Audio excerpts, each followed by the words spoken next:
In this video, which I'm calling Introduction to Trigonometry Part 2, I want to go over the inverse trig functions, inverse sine, inverse cosine, and inverse tangent. These are also known as the arcsine, arccosine, and arctangent. This is based on right triangle trigonometry, and I'm not going to go into inverse functions. I just want to give folks an understanding of how to find an angle given the lengths of two sides of a right triangle. So fairly common kind of problem here. We're going to have a triangle, right triangle, and we'll be focusing on one particular angle here. We're going to call that alpha. We're going to be given that this side is 17 and this side is 32. So to find alpha, we're going to need to use an inverse trig function. So what we would do is we would say, well, what would be the trig function we'd use given this angle and its relationship to these two sides of the triangle?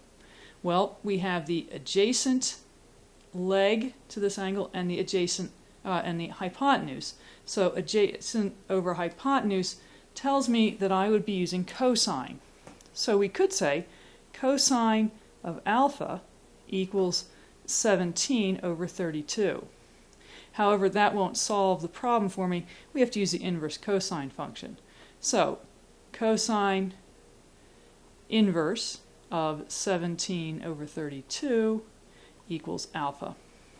Here's where we get our calculators out, and what you would go for would be, first of all, you know where your trig function are, the main trig functions are, sine, cosine, and tangent. And above those, you'll see sine to the -1, cosine to the -1, tangent to the -1. And to access those, you would use the second button. Second sine gives you the inverse sine function. So doing that on the calculator, we get that alpha, in this case, is approximately 57.9 degrees.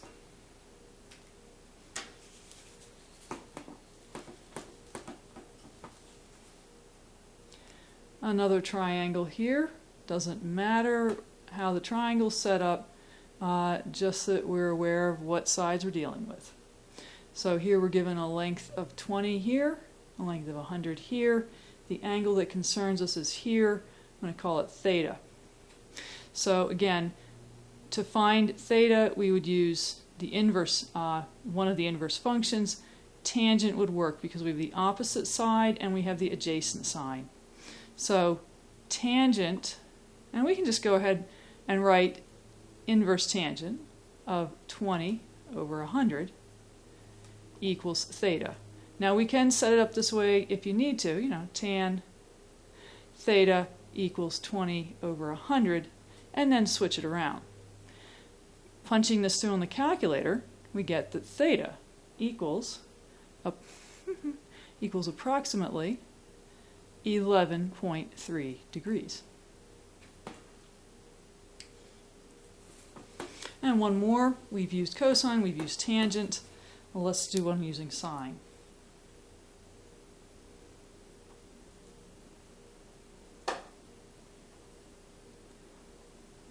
So this time we're going to label this triangle capital A, capital B, and capital C. And then the legs opposite these angles will be small case A, small case B, and a small case C.